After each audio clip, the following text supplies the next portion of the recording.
gente! O Sementes Podcast está no ar. Meu nome é Michele Dil e aqui ao meu lado... Cristina Soares. Chiquérrima, você sabe, né? E eu vou ser direto ao ponto. Você sabe Michele, que seja direto. o nosso cabelo, corte, os cobres maravilhosos. Exatamente. Tudo é Ivan Diniz. E a make, claro, Daniela Bi, gente, que arrasa e deixa você belíssima. Então, essa dupla tem que fazer parte da sua vida. Então, você vai lá no estúdio 202 no Shopping Goiabeiras e fica belíssima também. Realça ainda mais a sua beleza. Outro agradecimento muito importante que a gente vai fazer agora é do Cast do Bom, gente. Você tem que seguir eles nas redes sociais, é @castdobom.mt. Lá você tem todos os programas que são produzidos aqui.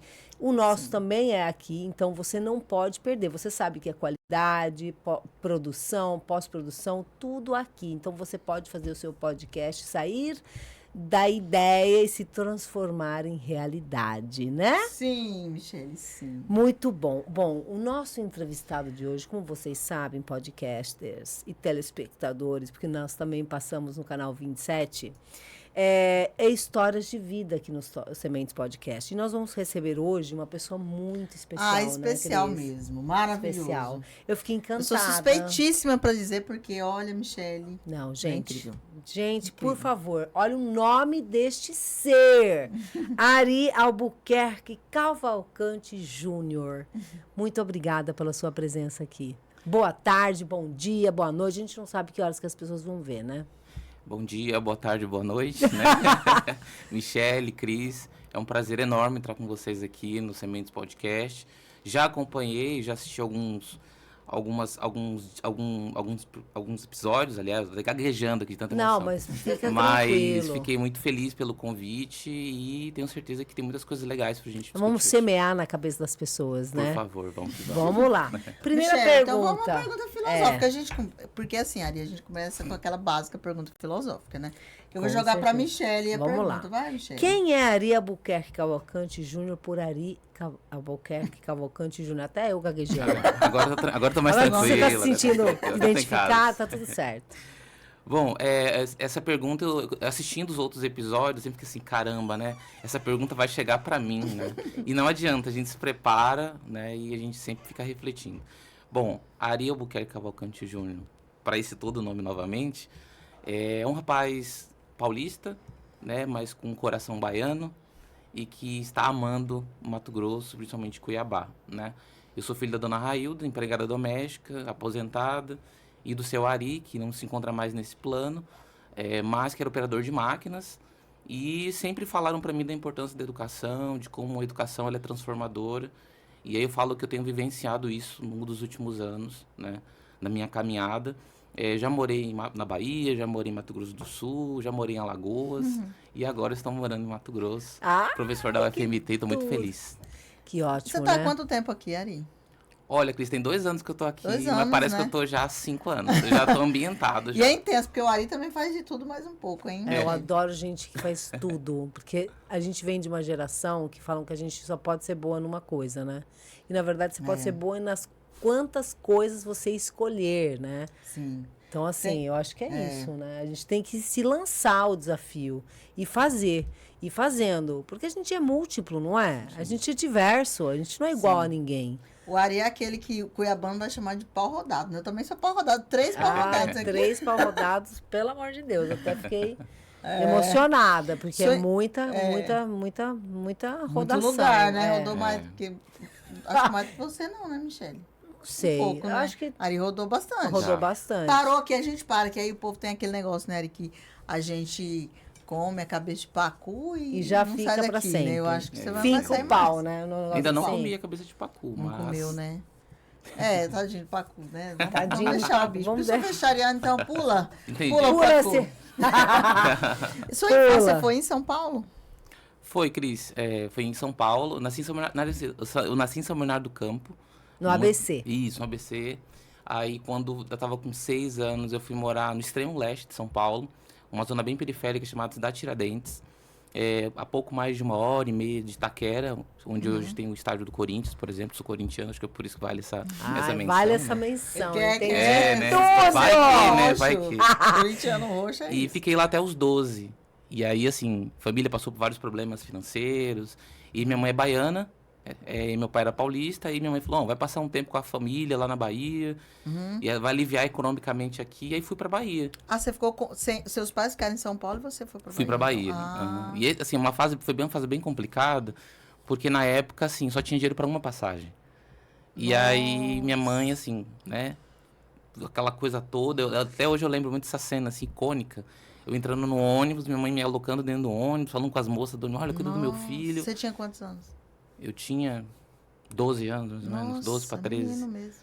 Aí fui pra Bahia no ônibus, um São Geraldo da vida, naquela época, você tinha São Geraldo que ia pra lá. E aí cheguei lá, minha tia tava lá, e aí fui morar com minha tia, e fiquei lá. Aí pronto. Aí assim, a minha tia tem um papel muito importante, porque quando eu cheguei na Bahia,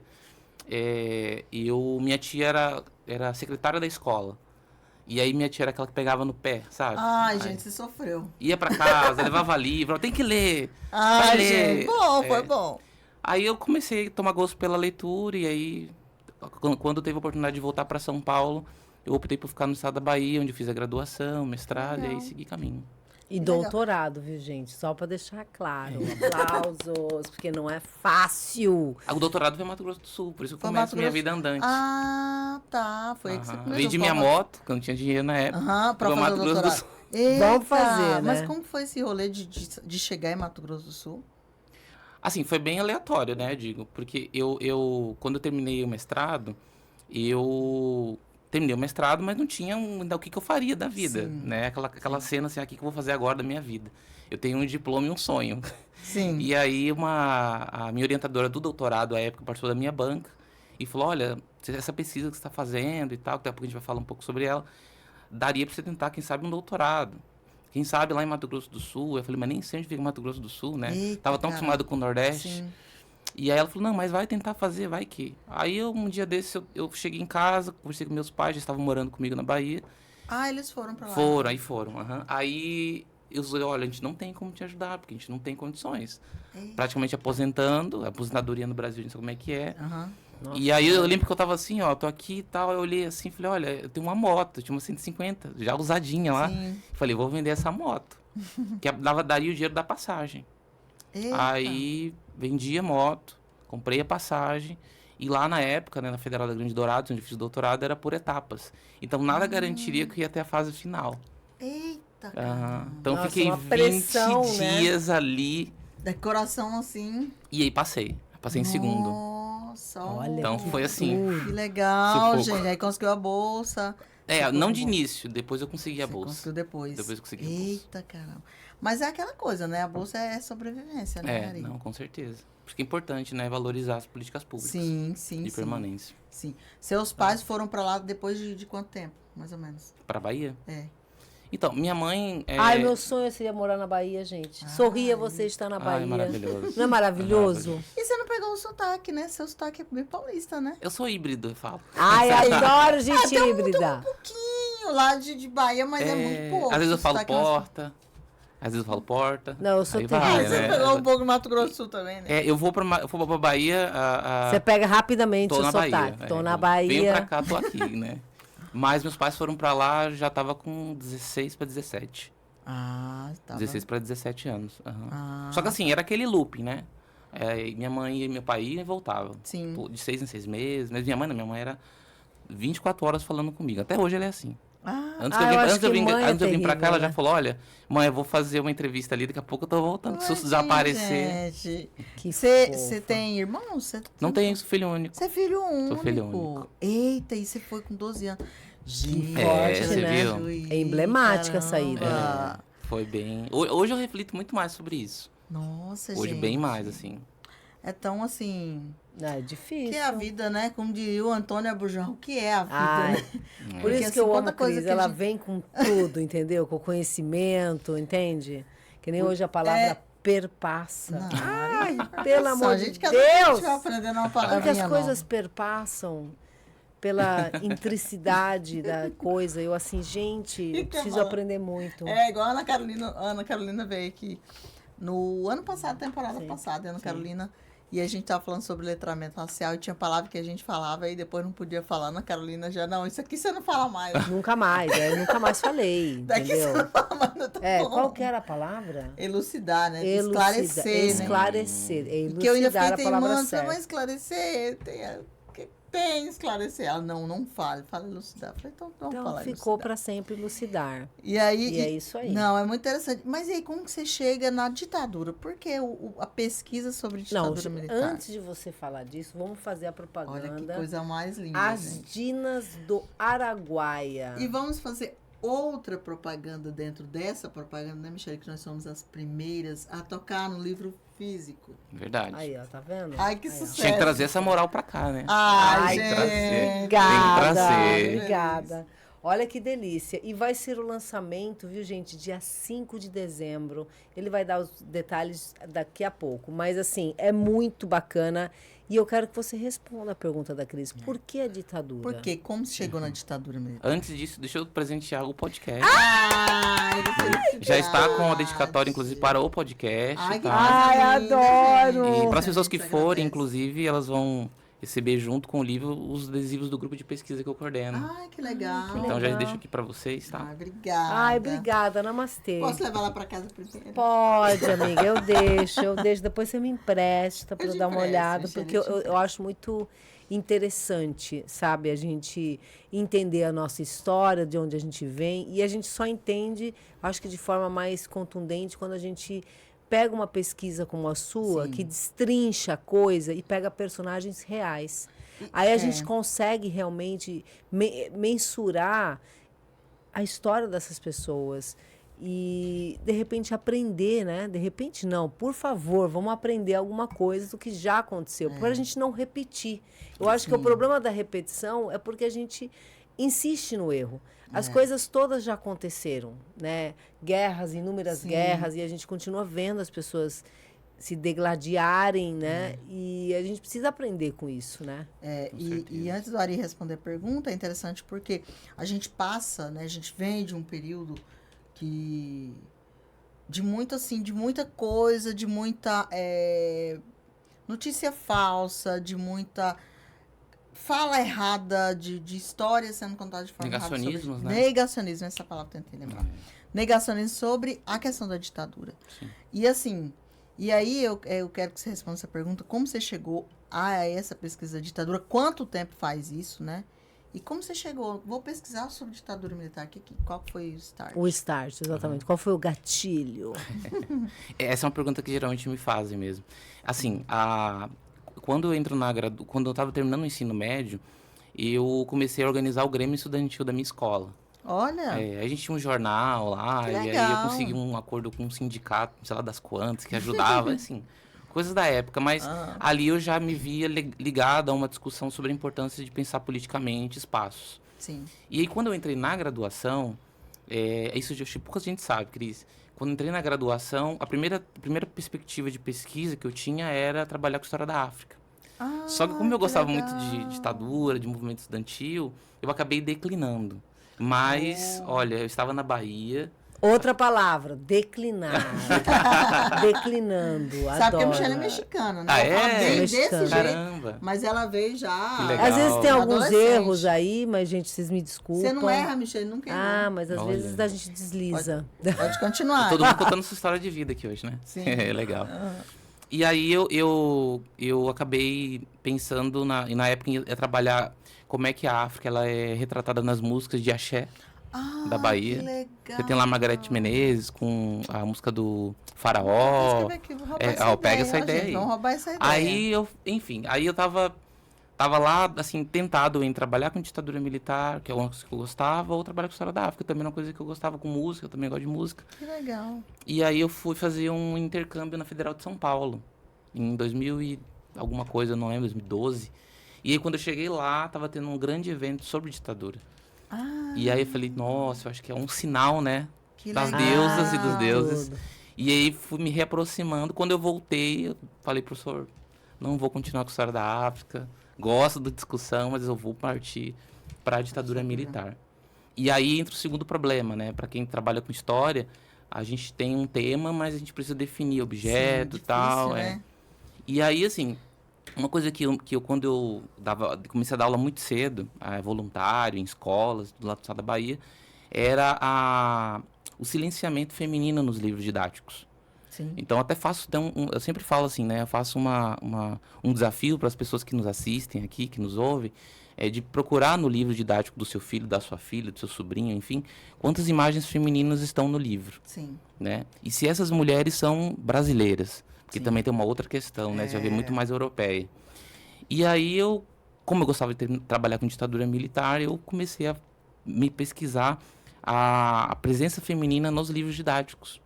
No caso da ditadura legal, militar. gente. Como não havia, eu falei, preciso fazer agora o caminho. Então, antes de aparecer no livro, eu preciso fazer uma pesquisa para mostrar que elas são fundamentais para esse processo e pela luta pela democracia no Brasil.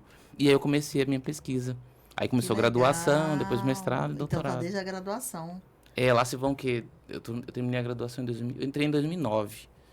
Então, 2024, 25 já chegando aí, né? Lá se vai. Já tá ali. Lá se vão anos aí pesquisando o tema. Faz tempinho já, né? Conta um pouco pra gente o que a gente vai encontrar aqui. As Ginas do Araguaia. Exatamente. Quem são as Ginas?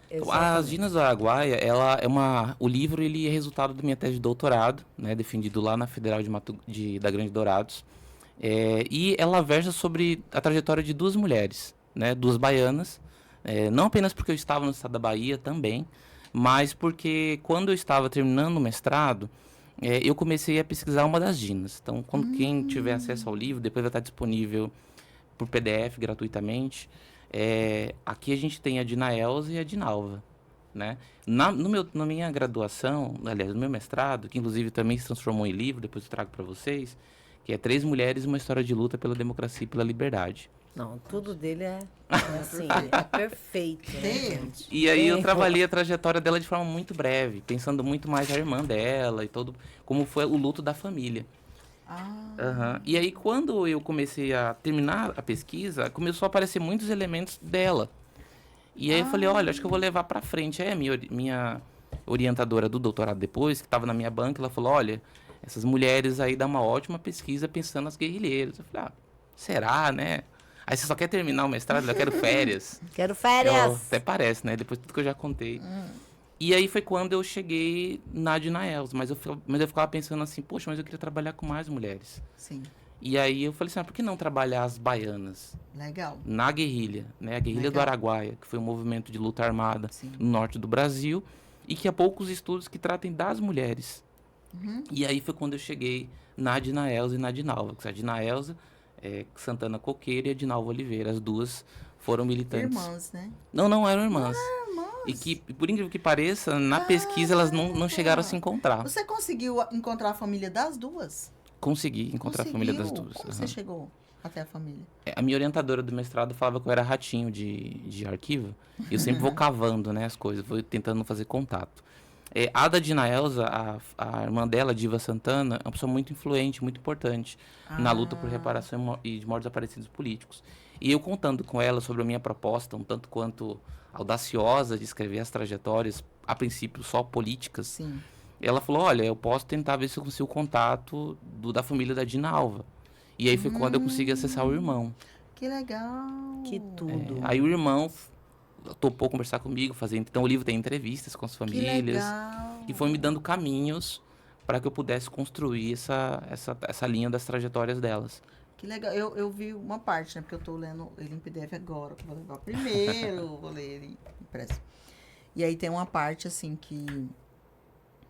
que tem essa discussão da mulher, da masculinização da mulher na guerrilha, né? Da mulher que ela é uma pra mulher geral, de guerra. se ela tiver alguma... E aí é até interessante pra gente essa discussão, Ari, eu quero que você fale sobre isso, porque aquela coisa da Maria Bonita, né? Da mulher massa e senhor, eu acho assim, a gente ainda vive numa sociedade extremamente patriarcal, né? Extremamente machista. Sim. De que quando a mulher, ela, só do fato da mulher pensar, da mulher estudar, da mulher fazer uma coisa que é tida, entre aspas, totalmente entre aspas, que é uma coisa masculina, é como se a mulher não fosse como se a feminilidade da mulher Não não existisse. ali. Exatamente. Né? Então, eu quero que você fale como que você trabalha isso, como que você vê isso nas ginas, por exemplo. Ah, legal. Esse é um ponto, por exemplo, que acabou trazendo um diferencial para a pesquisa, porque, por exemplo, quando eu comecei a escrever sobre a trajetória delas, quando eu chego na parte da guerrilha em si, do Araguaia, eu começo a ter acesso a documentos da repressão. Sim. Aí, uma primeira coisa que me chamou a atenção nos documentos da repressão é que, por exemplo, as mulheres, quando elas apareciam, mencionadas pelos órgãos de repressão, sempre eram acompanhadas de seus companheiros. Ah. Então, por exemplo, a Dina Elza, ela foi para a guerrilha casada com o Vandi Coqueiro, que inclusive a foto do casamento também está aqui no livro. Vocês podem encontrar aí a foto do casamento. Deixa eu olhar também. Tem as fotos dentro. Tem, as fotos eu também consegui com a família, as documentações. Você foi muito guerreiro, hein? Tá na página Olha, 74. Aqui, ó. Olha que legal, 74. gente. E o que acontece? Quando eu peguei esses documentos da repressão, então aparecia lá, Dina Elza, companheira do João Goiano. Então sempre a mulher estava acompanhando o marido. Que é aquela coisa, Michele de Igor, né? Falando de fulano, né? Que inclusive é uma lógica que eu construo, que eu discuto no livro. Até justamente... pelo registro, não era assim? Você tinha que colocar assim, sim. fulana de o sobrenome da pessoa. Sim, até porque até hoje ainda tem um costume da pessoa, não perde sua linha, da pessoa colocar o sobrenome do Sim. marido, Mas agora né? tá moderno, você pode, o homem também pode colocar o nosso. mas Então, esses assim, homens ou você não não- coloca nenhum, entendeu? Tá Pois tudo é. certo, continua original. E aí, todas as mulheres que foram para a guerrilha com seus companheiros, eu observei que os órgãos da repressão, o SNI, todos os documentos, sempre faziam questão de destacar que ela era companheira de alguém. Então, Cristina, companheira de... Quando eu ia pro homem, pro companheiro lá, não aparecia a companheira. Havia um silenciamento. Bom, aí a cereja do bolo quando eu comecei a pesquisar as Dinas. Quando eu comecei a pesquisar a Dinalva, eu descobri que ela foi uma das mulheres mais perseguidas da guerrilha. Inclusive, o Estado colocando valor celas capturadas. Eita! E aí, quando eu cheguei na Dina, eu não encontrava o companheiro da Dina. E eu falei, ué, cadê o companheiro da Dina? Ela que... Quando eu encontrei, ela foi casada com o Antônio, que é o Antônio Monteiro, que também tem uma foto raríssima aqui no livro. Espera aí que eu vou falar para vocês onde é que está. Aqui na página 143. Aqui, 143. Olha que legal. Quando eu encontrava os registros sobre o Antônio, aí que eu falo para vocês. Aparecia Antônio da Dina. E não Dina do Antônio. Caramba! Isso Aham. aqui é uma mulher terrível, hein? Aí eu falei, caramba, tem alguma coisa aí. Essa Preciso mulher- entender Precisa o que tá entender tudo acontecendo. isso, né? Claro que eu não vou Dá uma falar passadinha. tudo para as pessoas lerem o livro. Claro. né? Mas, assim, foi uma Que série de legal, situações gente. que geraram para que a Dinalva ela conseguisse ganhar esse espaço assim, de repercussão. E uma outra coisa que eu chamo a atenção também é dentro da própria esquerda brasileira, que ainda permanecia um lapso de uma sociedade machista e patriarcal. Sim. Tanto que a única mulher a ser comandante de um destacamento na guerrilha do Araguaia foi justamente a Dinalva. Todas as outras lideranças foram masculinas. Ela, como Nossa. mulher, conseguiu. Que legal. Ela como mulher numa aquela época região do extremamente Araguaia, complexa, aquela né? região do Araguaia tem uma figura bem assim que foi, né? Bastante importante. A época até era interessante se falar sobre essa questão da teologia da libertação, que era o Pedro Casaldáliga, né? Sim. Tem alguma coisa sobre ele? Você conseguiu achar alguma coisa sobre ele? Eu Tentar no menciono ele falando sobre a importância das lideranças eclesiásticas no apoio, né? livro? Eles estiveram com a Gina, estiveram em conta que ele tem alguma coisa nesse sentido? Não de forma direta, eu não consegui encontrar indícios. Mas, assim, conversando com algumas pessoas próximas de familiares, me contam que sim. É? Mas não, no livro em si, as fontes eu não encontrei. Alguma fonte que me desse certeza que isso aconteceu. Mas, não dá assim, pra colocar, como é um livro histórico, não dá pra colocar licença poética. Né? É. Se fosse uma literatura. O Bruno, por exemplo, né? Bruno primeiro ele fez o Baobá, né? sim. E aí ele colocou a Teresa de Benguela encontrando o Sebastião de Benguela, ele fez, né? A licença poética permite sim. tudo, né? Permite Mas qualquer- tem filhos, né? Mas aí já um livro Presságio histórico já da não sua dá. imaginação.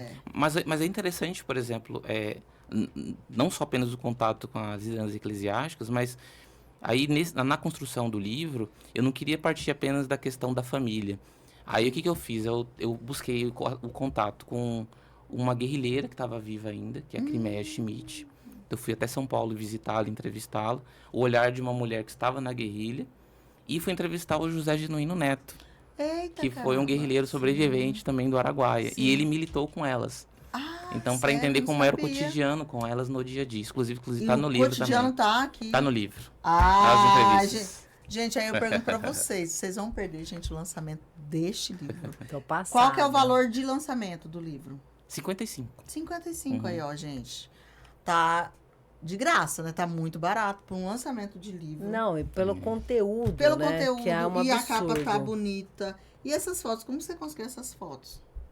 Então, essas fotos foram doadas pela família. Né? A família Legal. me doou. Essa da capa aqui ao lado é a de Nalva, né?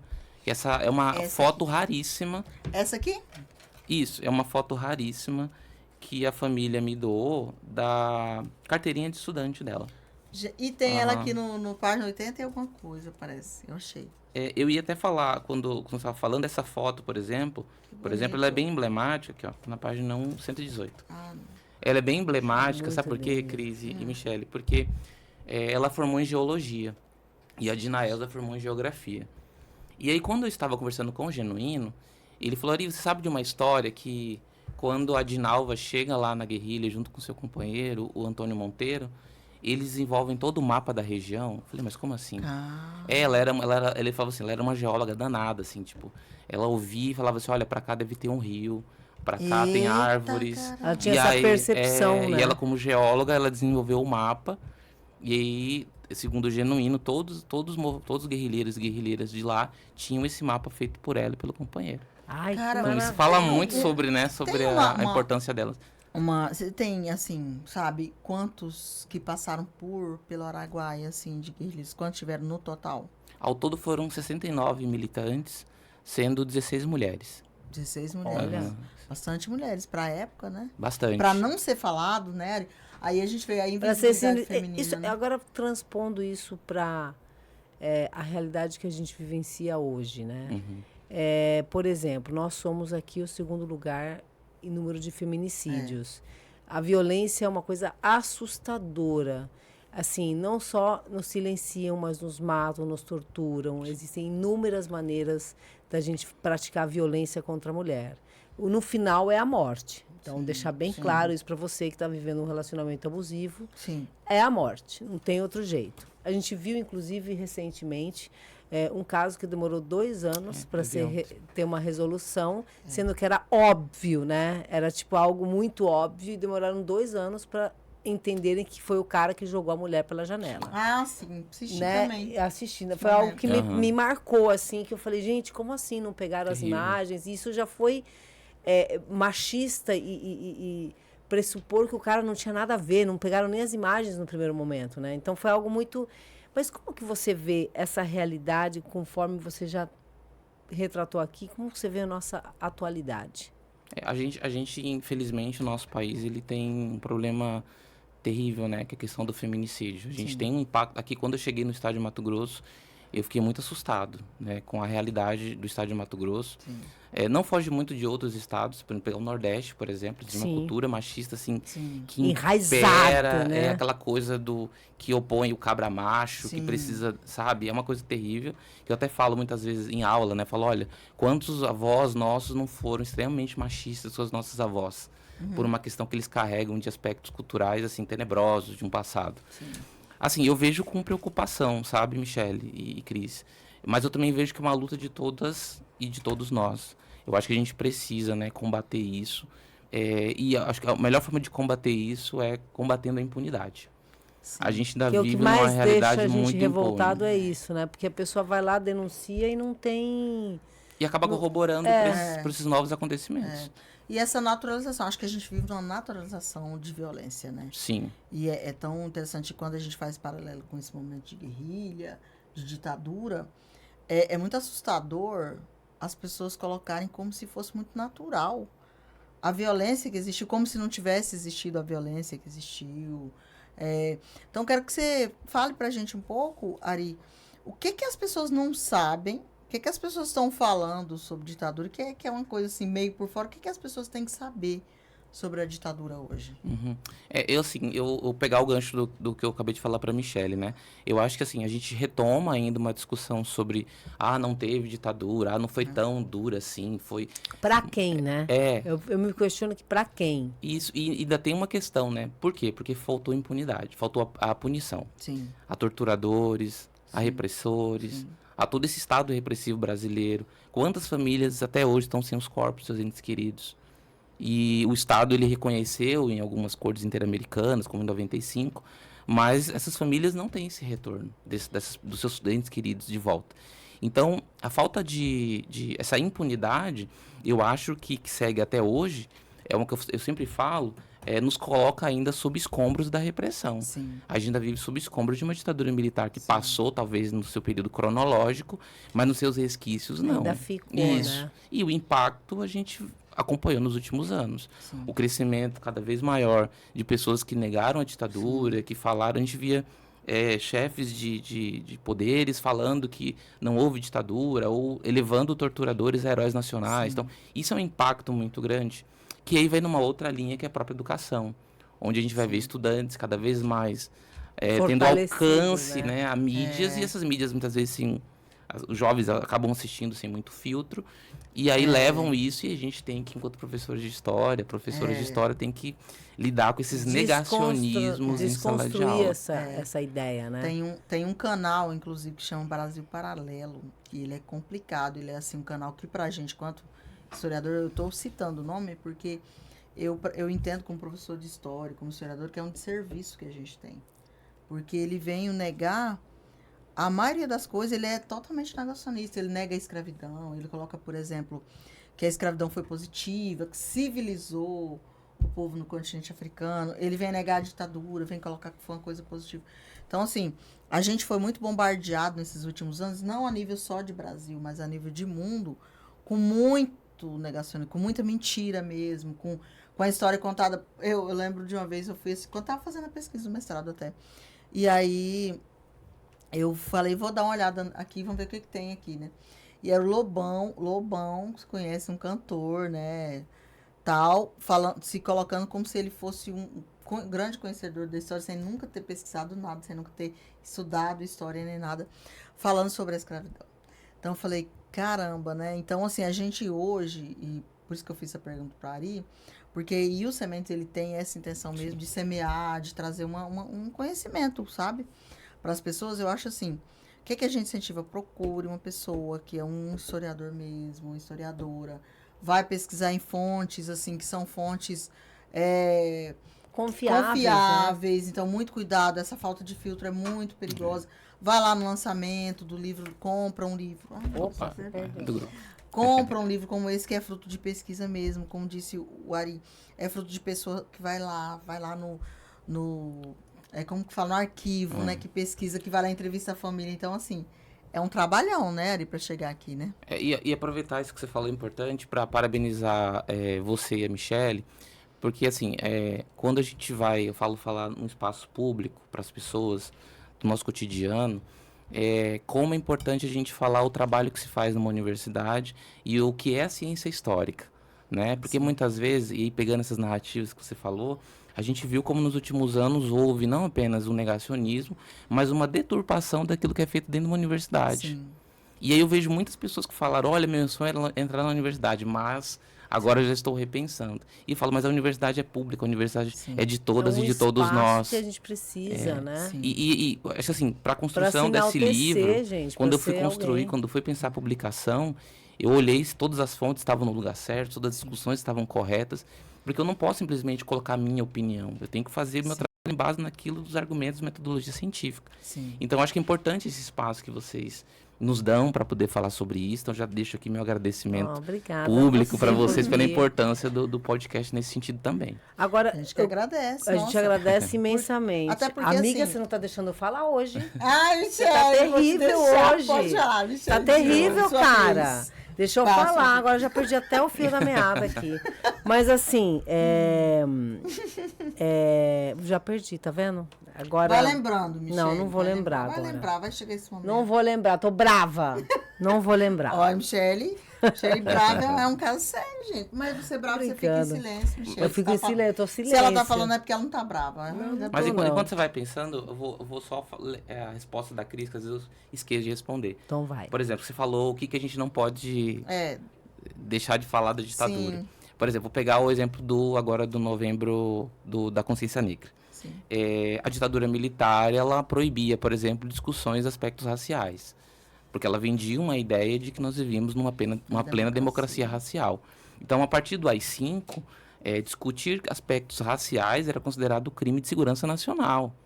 Então, a gente vai ver uma série de perseguições aos movimentos black, a gente vai ver uma série de perseguições, aí ampliando mais ainda a comunidade LGBTQIA+, porque na concepção da repressão feria a moral e os bons costumes. Uhum. A gente vai ver uma discussão, por exemplo, da censura, que vai proibir, por exemplo, que os casos de corrupção, os crimes cometidos pelo Estado não reverberassem na grande mídia. Então, a gente vai... Mas a gente não vive algo parecido Você diz hoje? hoje? Em que sentido você fala? Não, a gente fala assim, por exemplo, toda essa confusão de vamos tirar a internet, colocar a internet, censurar as pessoas, os próprios jornalistas, a gente também tem isso de uma forma velada, mas existe isso. Você não pode, tirando o nosso podcast, que pode falar tudo, você não pode falar o que você quer na televisão. Você tem uma linha editorial que te diz o que você tem que fazer ou deixar de fazer. Então, isso também é uma forma de censura. E nós temos alguns órgãos que estão discutindo isso também. Dessa questão do que você pode ou não pode publicar. Eu acho que eles estão com medo da Primavera Árabe acontecer aqui, entendeu? Que, para quem não sabe, foi um movimento que revolucionou lá naquele continente, derrubou várias pessoas, né? Vários ditadores. Eu acho que assim, Michele, até acho que uma boa questão que você coloca, porque eu acho que é nesse ponto que a gente, pelo menos para mim, que a gente chega quando a gente fala da ditadura. Porque, por exemplo, se a pessoa conhecer os atos constitucionais na época da ditadura, ela vai perceber que a gente vive hoje nas nuvens. Não comparo com aquilo. Aquilo era terrível. Mas no sentido as assim, pessoas tinham que se que empoderar de músicas para poder, de forma subliminar, chegar. Porque hoje existe mais reação. Mas porque mesmo assim eles estão... Assim, não... Estou falando de ninguém especificamente. Eu acho que qualquer ditadura, seja ela de esquerda ou de direita, os extremos eles se unem. Porque eu acho né? assim, o que a gente tem hoje, eu não sou de jeito nenhum a favor de uma repressão, nem nada disso, de maneira nenhuma. Sim. Não é nesse ponto que eu quero chegar. Mas hoje a gente tem uma liberdade tão grande pela internet que ela tem se tornado, inclusive, uma liberdade muito perigosa. Que você vê, por exemplo, os haters, né? Uma disseminação de ideias fascistas. Assim, e de ódio. De ódio, de racismo. Então, hoje, eu acho que hoje a gente não chegou em nada parecido. É uma opinião minha. Não, eu perguntei só. Eu só perguntei. Uhum. Do que eu acho que a gente não chegou em nada parecido do que era aquela repressão. Eu não vivi. Então, eu acho assim, é muito difícil, vocês que são historiadores podem falar com cátedra, assim, não só de quem... Você não passou a ditadura. Nem você, amiga. Somos jovens.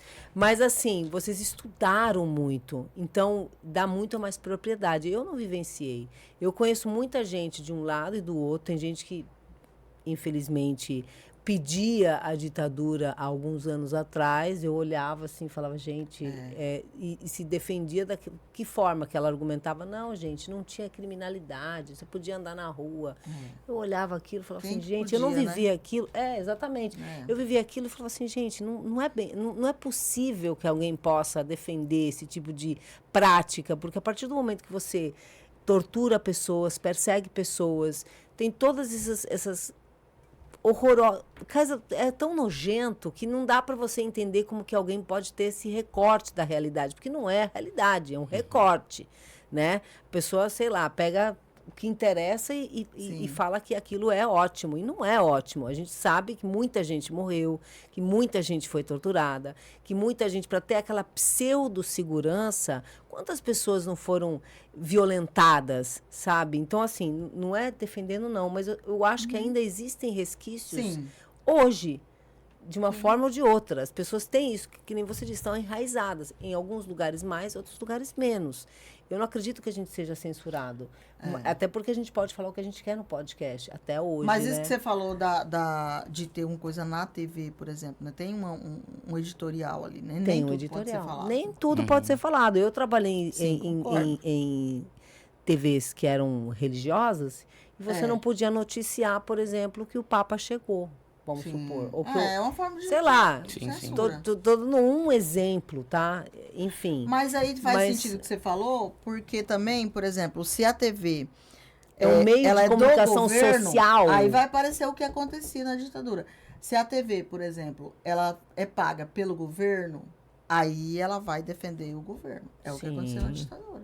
É só a gente pegar, por exemplo, o caso do que foi A Voz do Brasil, da década de 30, com Getúlio Vargas, Sim. que a maioria das pessoas na sociedade não tinha TV, na época era Sim. rádio. Então, A Voz do Brasil, ela começa a ser uma forma de propaganda também política do Estado. Sim. Agora, isso que a Michelle colocou, eu acho que vocês duas trouxeram elementos importantes, isso também perpassa um pouco do que a gente vem vendo hoje, na falta de compreensão de alguns conceitos, como, por exemplo, a própria ideia da liberdade de expressão. Sim. Por exemplo, hoje a gente tem liberdade de expressão. Acho que assim, a grande questão, e eu vejo que a Michelle colocou, que é uma preocupação, eu tenho vários amigos jornalistas que falam muito sobre essa questão, né? Dizem assim, tá, mas e qual é o limite disso? Sim. Aí eu falo, o limite, pelo menos em relação àquilo que a gente propaga, o limite é a questão dos direitos humanos, é a democracia. Não é você propagar, por exemplo, falsas ideias, como falsas notícias, como a gente vem vendo muito. E aí, assim, o YouTube, né, as mídias digitais, elas acabaram se transformando numa rede também de informação. Ou há discussões muito mais de comunicação do que de informação, que são questões diferentes. E isso vem gerando essas questões do tipo, é necessário uma regulação ou não é necessário uma regulação? Eu acho que assim, na minha humilde opinião, né? Tem que falar assim. Existe. É complicado, hein? Mas assim, tem que ter um limite. Então, Sim. Uma se regulação. você for entender dessa Mas forma, é é uma regulação. Concordo. Mas assim, contra não a liberdade de expressão, mas a propagação de coisas que não são certas, Então, que não mas é são nesse verificadas. sentido mesmo. Nesse sentido, eu não acho é que nesse tem que sentido ter. mesmo. Agora, não é liberdade de expressão. Você não concorda, ok, você pode falar que você não concorda, mas venha com argumentos verdadeiros com relação a isso. Sim. Né? Não aquela coisa superficial, né? De falar umas bobagens que a gente vê diariamente. Assim. porque- A própria vacina da Covid, o que foi Sim, aquilo? umas barbaridades. Porque, por Sabe? exemplo, é só no sentido assim, vamos pensar a palavra regulação e repressão, né? E censura. Diferença Censura, sim. das palavras. Porque, por exemplo, você está na Alemanha, pós Segunda Guerra. A pessoa não podia falar uma coisa exaltando o fascismo. Não podia, né? O nazismo, aliás. O nazismo. Por quê? Porque existe uma coisa que regulava ali. Não é que era uma censura, agora da censura nada pode falar. Porque quando é censura, é no sentido assim, você não pode falar o que você pensa. Se o que você falar o que você pensa for contra o governo, você já não pode falar. Agora, a gente tem essa liberdade de expressão. Eu posso meter o pau hoje no Lula, posso meter o pau antes no Bolsonaro, em quem quer que seja. Posso falar mal, posso cobrar, posso fazer o que for. Eu tenho essa liberdade de expressão. Sim. A gente não é privado dessa nossa liberdade. A gente tem liberdade para reclamar tudo isso. Agora, a questão da regulação é nesse sentido do que você disse e do que o Ari disse.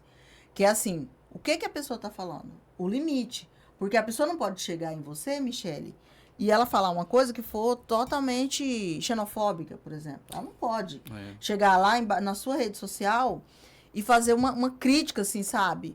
Uma coisa assim que Pessoal, né? Chega a uma ser coisa- pessoal. Essa regulação devia ter. Porque existem pessoas... É a gente terra tá num de nível ninguém de hoje, internet, né? É a terra Eu acho de que esse é o ninguém. ponto, né? Esse que é é o a questão ponto, da não tem regulação limite, mesmo. não A gente tem está limite. numa situação das pessoas se matando por coisa que ele viu na internet, por uma coisa que foi postada sobre ela. Então, assim, essa liberdade, né? Ela tem que ter... Pra mim também, ela tem que ter uma regulação aí. Eu acho que tem que ter limites. Tudo na vida que é livre, e assim, aquilo que você faz em excesso, ou seja, excesso de liberdade, no sentido ruim da palavra, assim, você... Não é liberdade, porque não é a palavra liberdade. Seria um outro conceito, No né? libertinagem. Isso, seria, né, exatamente. tipo, Gera uma libertinagem. quando você tem excessos, não sei se a palavra certa é liberdade, porque a gente tem que ser livre mesmo, mas a gente tem que ser responsável, essa é a palavra. A gente tem que ser responsável. Se você é responsável, você consegue saber correr atrás, sabe? Ter um feedback daquilo. Sim. Agora, se você faz aleatoriamente e não mede consequências, você não é responsável, você é irresponsável. E se você é irresponsável, você merece ser punido. Ponto. Eu acho que essa é a minha linha de raciocínio com relação à internet, por exemplo. Esses dias eu vi a Jojo, eu não concordo com muitas coisas que ela faz, mas assim, eu também não concordo que as pessoas cheguem lá e deschavem a menina por causa da cor, por causa do seu posicionamento político, por causa... Que é isso, cara. Se você não gosta da pessoa ou você não compartilha, deixa de seguir.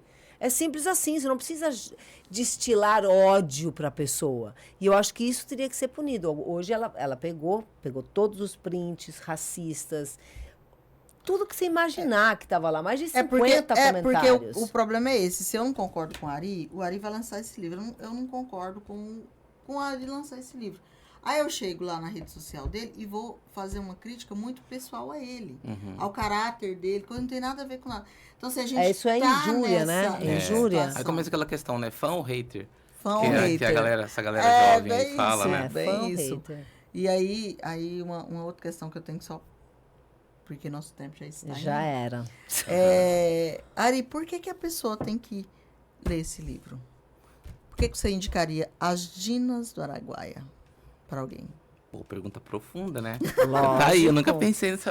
Me preparei para todas, menos para essa. Bom, assim, eu penso que As Dinas do Araguaia, para mim, é uma grande provocação para a sociedade brasileira pensar a importância das mulheres no processo histórico brasileiro.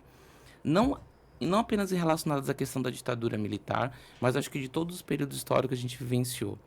E um segundo ponto, e aí quando a gente começou a elaborar a capa, que eu fiquei muito feliz com a capa, foi porque a capa ela estava um pouco mais fosca, com pouca representatividade, ao meu ver, das imagens. E uma coisa que eu bato muito a gente precisa conhecer os rostos dessas mulheres. Sim. E não apenas das Dinas, mas das Marias, das Joanas, das Raildas, enfim. A gente precisa conhecer as mulheres que também fizeram parte da nossa construção histórica. Porque a gente ainda tem uma visão de uma história muito masculina. Então, eu penso assim, o que eu diria para as pessoas que vão ler o livro, né? Que elas vão encontrar a história de duas militantes, mas de duas grandes mulheres, de duas filhas, que um dia foram crianças, foram adolescentes, que foram criadas dentro de um mundo, de uma sociedade que até então... tinha uma noção de sociedade, um projeto de sociedade que as reprimiu brutalmente. Ambas foram assassinadas por volta de 28, 27, 29 anos. Nossa, ambas, né? Ambas. Então, assim, eu penso que quando eu terminei o livro, eu falo para vocês assim, agora nos bastidores aqui, que eu não aguentava mais, assim, era muito pesado, porque você está escrevendo uma trajetória, e aí é a questão da ciência, né? Eu poderia, talvez, mudar o final, partir de uma concepção de elas estão vivas até hoje.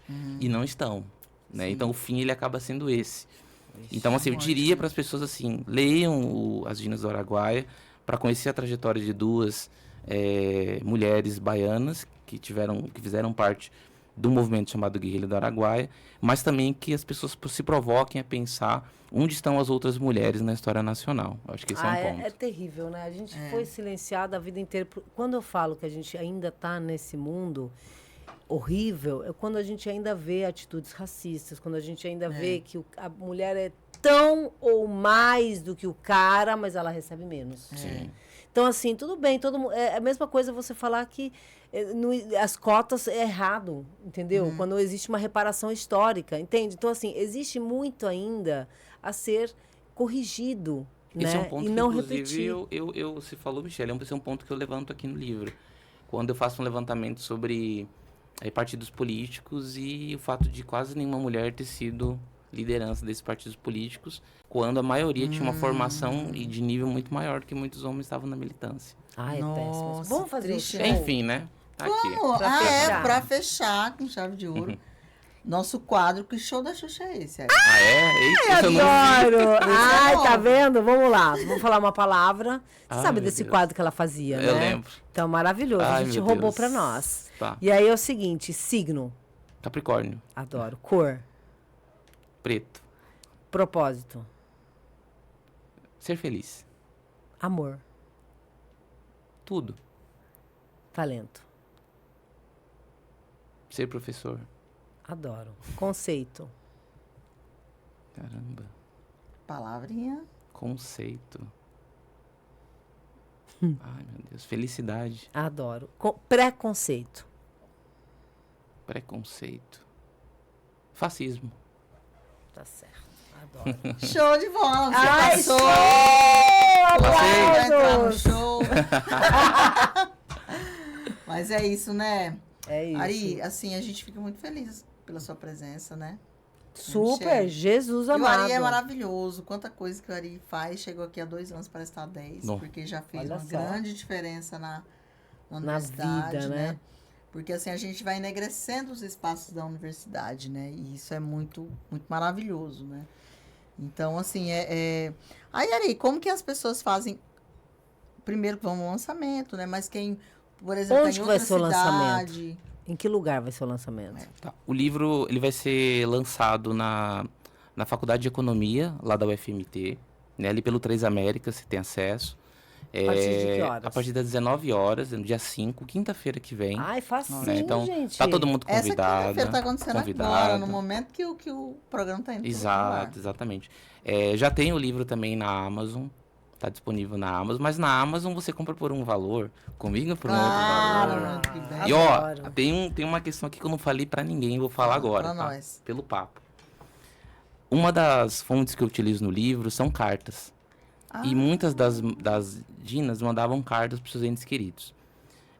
Quando eu finalizei o livro, eu queria muito que as famílias escrevessem cartas para as Dinas, como se elas estivessem hoje entre nós. Nossa. E aí, Meu Deus, uma que família forte. acabou aceitando, porque tinha mais aproximação. A outra, infelizmente, o irmão da Dinalva, ele sofreu um problema de saúde, não pôde participar. Então, as pessoas que adquirirem o livro no dia vão ganhar essa carta da Ah, não, família. eu quero. Ai, não acredito. Você tem um É. sticker, amiga. Nós temos o sticker, nós vamos. Nós vamos. Lembrando que esse programa tá passando agora dia 28, então dá tempo de você se Gente. organizar para ir na É próxima gratuito pra quinta-feira. Ah, claro. Universidade Pública de Qualidade. Vamos lá, vamos lá, vamos lá. 19 Adoro. horas. Que Lá show. na Faculdade de Economia. Que show, que coisa Adorei, legal, gente, gente. muito obrigada. Você abrilhantou o nosso foi. dia com um palavreado incrível, Ah, uma é história maravilhoso, maravilhosa. gente, é incomparável. Não é? Ai, Olha, bom agradecemos demais. mesmo. Muito obrigada. Tenho certeza que você de casa gostou Verdade. muito Ai, desse gente. programa. Teve até polêmica, né? Teve polêmica, nós Teve até polê- ficamos de mal. De mal, Ai, meu rapidinho. De rápido. Não, de mal nunca, né, amiga? Pelo amor de Deus. Eu só me coloquei assim, gente, por favor, deixa eu falar, Eu né? deixei, Eu tô só deixei, foi de lindo. enfeite aqui, gente. Mentira. Mas você está enfeitando também. Também, a gente sempre está Enfeitando e enfeitando. falando, É, falando e exatamente. Então, muito obrigada. Semana que vem tem mais, mas eu quero falar para você os horários Ah, é que você verdade, assiste gente. a gente. Hoje, né, a gente tá dia 28, quinta-feira. Mas no sábado nós estamos inéditos na TV, canal 27, TV Mato 19 horas inédito, domingo às 16, segunda às 16 também, terça às 22h30, quarta às 2, ou seja, às 14 horas, e sexta às 22h30. Gente, não Sucesso. tem como você perder, Gente, né? não tem tédio, porque esse papo foi bom, né? Foi. Foi gostoso. Muito bom, muito Salva bom. seu dia, aquele dia que já tava chato pra caramba. Salva seu dia desse programa. Pelo menos você aprendeu alguma coisa, né, Muitas gente? coisas, né, Muita Michele? coisa, Foi é. bom, foi muito Foi bom. muito bom. Obrigada, Gente, Ari. Obrigado, gente. Um beijo no coração, até Obrigado. semana que vem. Beijo, gente. Até a próxima.